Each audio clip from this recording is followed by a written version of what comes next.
9000 journalistes sont mobilisés dans le monde pour salir l'Algérie. Ce n'est plus le Maroc ou la France ou là maintenant, c'est des journalistes du monde entier. Il y en a 9000 répartis à travers le monde. Mohamed Mziane ne s'est pas contenté de jouer aux propagandistes de dimanche. Il s'est même permis de leur donner des leçons d'économiste. Il a voulu donc faire chita, un peu de chita pour Abdelmajid Tebboune. Il a parlé du fameux projet du train Alger-Tamanrasset. Le gouvernement algérien est en train de rêver en ce moment. Il veut faire croire aux Algériennes et aux Algériens que l'Algérie va pouvoir faire une ligne ferroviaire, un train qui va parcourir plus de 2000 km, presque 2100 km. Ou monsieur le ministre Mohamed Mziane, qui n'est pas ministre des Transports, qui n'est pas ministre des Travaux Publics, qui n'est pas économiste, il a dit qu'il vaut mieux prendre le train que de prendre un bus ou un camion, puisqu'au bout de la route, les roues seront abîmées. Il faisait référence à l'état catastrophique des routes.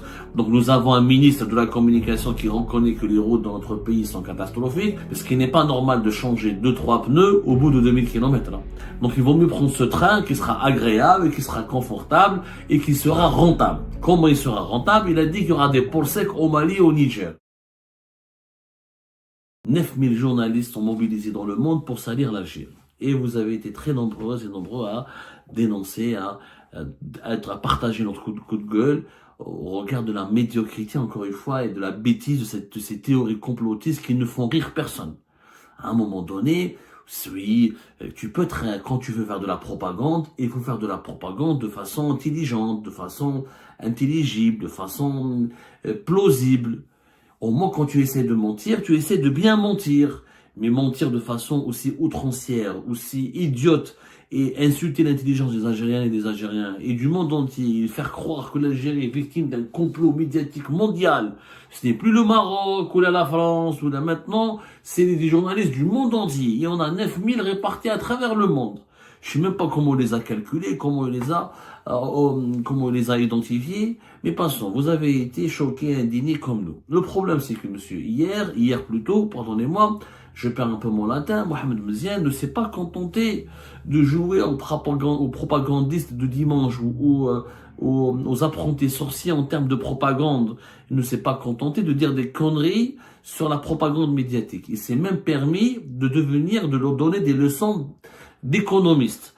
Puisqu'hier, pendant son intervention, il a voulu donc faire un peu de chita pour Abdelmajid Tebboune, il a voulu donc faire des éloges à Abdelmajid Tebboune, et comme il n'est pas compétent, ce Mohamed Mziane, comme il est catastrophiquement incompétent, et il s'est saisi de certains sujets économiques qui dépassent largement ses connaissances, où il a dit un tissu de conneries et une tissu de bêtises. Je me demande comment après cela, on peut le maintenir encore ministre. Il a parlé du fameux projet du train Alger-Tamanrasset. Alors, le gouvernement algérien est en train de rêver en ce moment. Il veut faire croire aux Algériennes et aux Algériens que l'Algérie va pouvoir faire Alger-Tamanrasset, une ligne ferroviaire, un train qui va parcourir plus de 2000 km, presque 2100 km.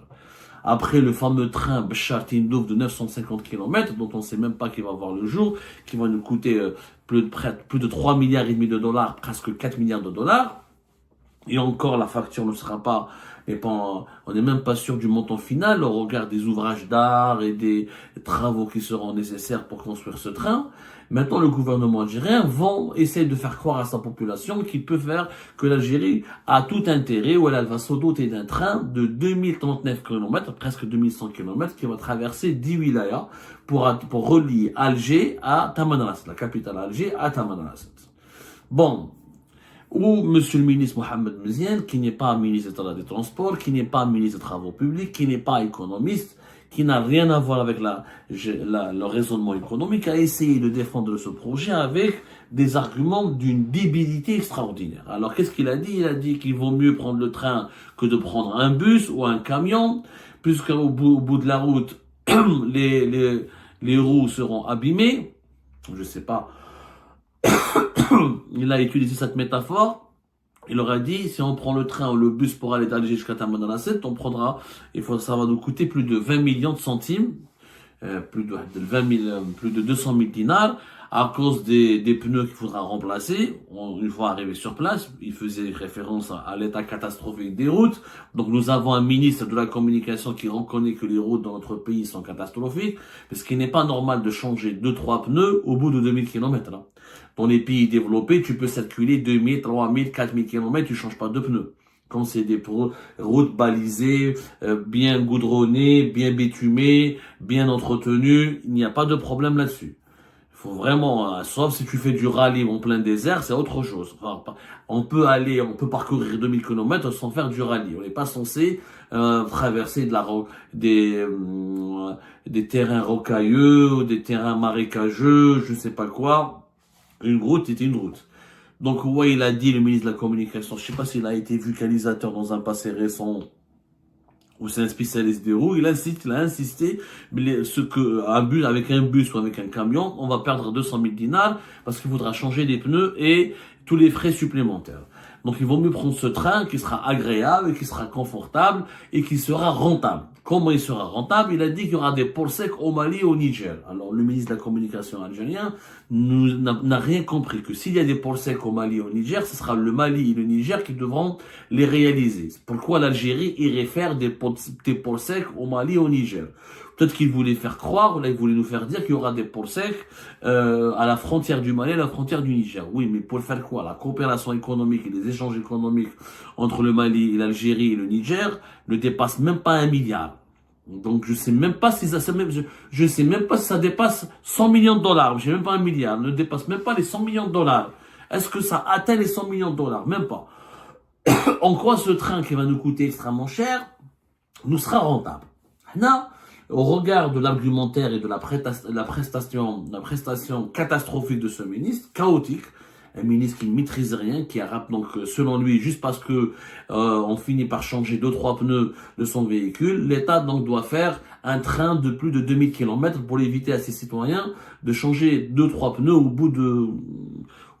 à leur arrivée à Tamanrasset, s'il démarre à Alger. Bon. Moi, je dis au gouvernement algérien, arrêtez de vendre des utopies au peuple. Le train Alger-Tamanrasset va nous coûter extrêmement cher. Il ne va jamais être réalisé, vous allez voir. Pour une raison simple. Un train, c'est quoi? Le train coûte très cher dans tous les pays du monde. Et ce sont uniquement les pays riches et les pays puissants qui ont des réseaux ferroviaires développés. Notamment le TGV ou le LGV, les lignes de grande vitesse, ou les TGV, les trains à grande vitesse. Les trains à grande vitesse, ça commence à partir, c'est des critères. On classe principalement, parce que réaliser une ligne ferroviaire ou un réseau ferroviaire pour des trains à une vitesse moyenne, ça n'a rien à voir quand on doit construire un réseau ferroviaire et une voie ferrée pour un train à grande vitesse. Les trains à grande vitesse, les TGV, c'est à partir de 200 km/h. La moyenne mondiale, la norme mondiale, 220-230 km/h. Les trains les lignes de grande vitesse, c'est au-delà de 150, 160 jusqu'à 180 km/h. Donc, le coût de réalisation des trains est extrêmement cher. C'est pour ça que il n'y a que dans les pays très avancés, la Chine, les États-Unis, la France, l'Espagne, l'Allemagne, la Suisse, etc., ou les pays riches comme les Émirats, l'Arabie Saoudite, qui essaient de réaliser des grands projets dans le train. Parce que ça demande beaucoup d'argent. Pourquoi? Parce que il faut d'abord construire, il faut des travaux de génie civil, il faut des remblais, des ponts, des tunnels, des traversées routières, la préparation de plateformes ou caractéristiques ferroviaires, il faut des rails, il faut une foule d'accessoires, il y a un certain nombre d'équipements, des outillages, des machines spécialisées, du personnel spécialisé. C'est des travaux de terrain, c'est des travaux de sol. Il faut occuper le sol, il faut savoir comment occuper le sol. Donc le train, il est extrêmement cher. Cette ligne, par exemple, Alger-Tamanrasset, elle doit passer par le nord pour aller vers le sud. Donc faire un train dans le désert, c'est encore plus cher que sur un terrain normal. En plus, avant même d'arriver vers le désert, nous avons un gros problème au niveau du tracé de ce train parce qu'il doit passer par Blida et Mdia, notamment, et Bouguezoul, notamment. Alors, la partie qui relie Blida à Bouguezoul, la nouvelle ville de Bouguezoul, est considérée par les experts du transport ferroviaire en Algérie comme la plus difficile parce qu'il faudra traverser les gorges de la Chifa. Et là, c'est une région montagneuse, donc il faudra construire euh, pas mal de tunnels et faire beaucoup de travaux pour ensuite pouvoir permettre à ce train de circuler. Donc, pour venir depuis Alger vers Tamanrasset, c'est un investissement monstrueux que nous avons estimé, selon plusieurs investigations que nous avons menées auprès d'experts attitrés et connus de ce domaine, à plus de 10 milliards d'euros. Plus de 11 milliards de dollars. Ce train va nous coûter 11 milliards de dollars. Ce n'est pas n'importe quoi. Et encore, ça dépend si on veut du TGV ou une ligne à grande vitesse. Nous n'avons pas de TGV en Algérie. Même les lignes de grande vitesse, on n'en a pas beaucoup. C'est rare où le train dépasse les 150 km/h à Alger, entre Alger et Oran, par exemple. C'est possible, mais c'est rare. Généralement, c'est 130, 120 km/h. Oui, donc, c'est extrêmement coûteux. Ça va nous coûter 11 milliards de dollars. Pourquoi? Parce qu'encore une fois, il faut beaucoup de travaux, beaucoup de génie civil. Et le train, il est cher, Yajma. Le train, il est cher, ça coûte très très cher.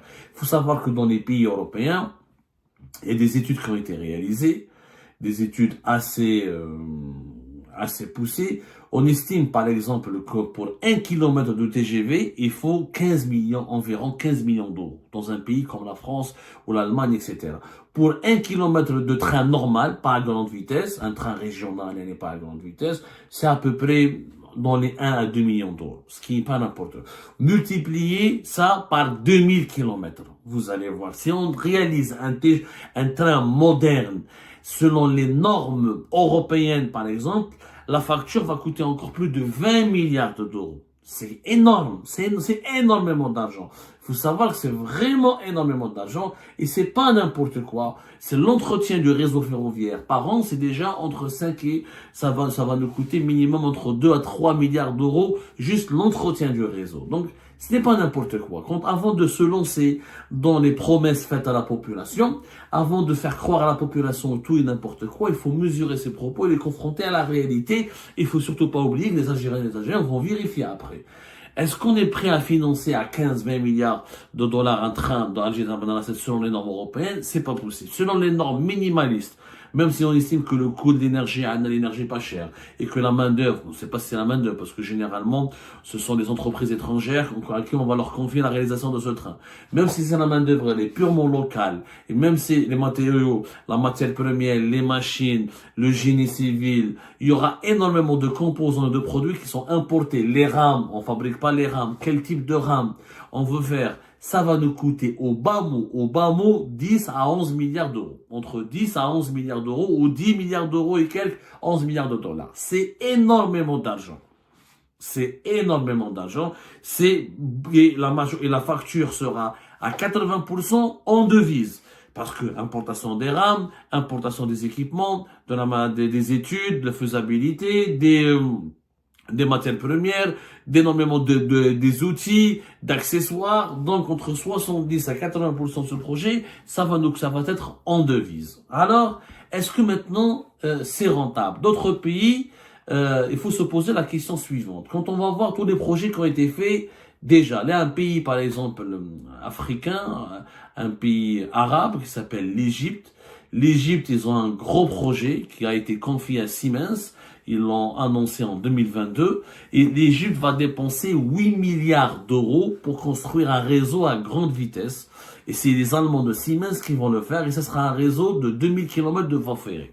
Ils ont fait une étude préalable. Est-ce que les gouvernements algériens ont fait une étude préalable pour savoir si le train sera rentable? Il faut savoir qu'à Tamanrasset, il y a 200 000 habitants et quelques dans toute la wilaya. La ville de Tamanrasset, c'est 150 000 habitants. À peu près 150 000 à 160 000. Combien de trajets, combien de voyageurs pourront-nous transporter sur ce train qui va nous coûter plus de 10 milliards d'euros? Combien d'Algériens font le déplacement du nord jusqu'à l'extrême sud et combien des gens de l'extrême sud vont faire le déplacement jusqu'à l'extrême nord? Aucune. On n'a aucune étude. Aucune. Combien de gens de Tamanrasset doivent aller par semaine ou par mois jusqu'à la capitale? Et combien de personnes de la capitale, d'individus qui sont originaires de la capitale, combien de fois doivent-ils aller à Tamanrasset? Et pour faire quoi? À Tamanrasset, il y a quoi? Il y a du tourisme. Il y a du tourisme. Les frontières algériennes, du Niger et du Mali dont parle monsieur le ministre sont très très loin. Très très loin. Il faudra encore une centaine de kilomètres pour aller à la frontière malienne ou à la frontière du Niger. C'est encore plus loin. Donc on arrête voilà, c'est 400, 450 kilomètres, 500, c'est des longues distances. Donc c'est pas en arrivant à Tamanrasset qu'on pourra transporter des marchandises jusqu'au Mali, jusqu'au Niger. Donc il faudra faire un train de presque 3000 kilomètres. Il faut aller jusqu'à Ingzem ou Tezawatin. Ça va être encore plus cher et plus compliqué. En réalité, il n'y a aucune justification économique pour ce projet. Il n'y a aucune preuve de rentabilité parce que, l'essentiel des touristes qui viennent vers le sud et l'extrême sud, ce sont les étrangers. Ils viennent par l'avion depuis Alger, le transport aérien, ça suffit largement. Il n'y a pas des millions de personnes qui visitent le Grand Sud algérien pour justifier qu'un train soit opérationnel plusieurs fois par jour, plusieurs fois par mois et par semaine, et pour le rentabiliser. Rien. Et les déplacements entre le nord et le sud, l'extrême sud, il est très peu peuplé, 200 000 habitants et quelques, c'est un quartier. Bab el Oued à Alger, elle est peuplée avec plus de 300 000 habitants.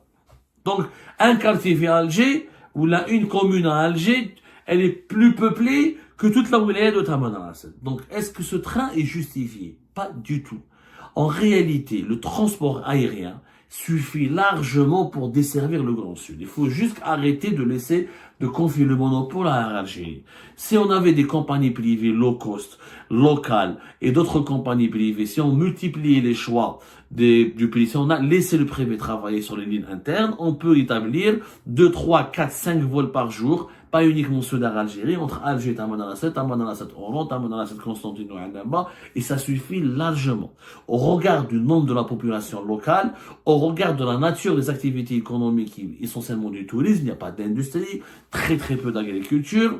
À Tamanrasset, les avions, le transport aérien, ça suffit largement. Le transport aérien est toujours moins cher que le train. Pour une raison simple, parce que le transport aérien, il a besoin de quoi? D'un aéroport et des avions. T'as pas besoin de construire des rails, des clôtures, des passages à niveau, des ponts, des tunnels, des nouvelles gares. Un aéroport, ça suffit. Deux aéroports, celui d'Alger qui existe, et moderniser celui de Tamanrasset. Il faut juste développer le transport aérien s'il y avait de la concurrence, si on a laissé le privé investir dans le transport aérien, on aurait eu une offre concurrentielle avec des billets d'avion abordables et on peut faire par exemple un mois de entre 3000 et 2000 dinars, un voyage avec des avions charter ou des avions en faisant du low cost depuis Alger et Tamanrasset. Et ça, on peut démultiplier ce modèle à toutes les grandes villes du sud qui sont essentiellement Tamanrasset, Adrar et Janet. Ça suffit. Pas besoin au Tindouf. On peut inclure Tindouf aussi, en l'occurrence. On n'a pas du tout besoin de développer un train. Au regard de la composition démographique de on n'est pas comme l'Égypte. On a un vaste territoire qui n'est pas peuplé. On est un pays, une démographie de même pas 50 millions d'habitants. Les Égyptiens sont presque 120 millions d'habitants plus tard avec un pays, avec géographiquement un pays beaucoup moins vaste que l'Algérie.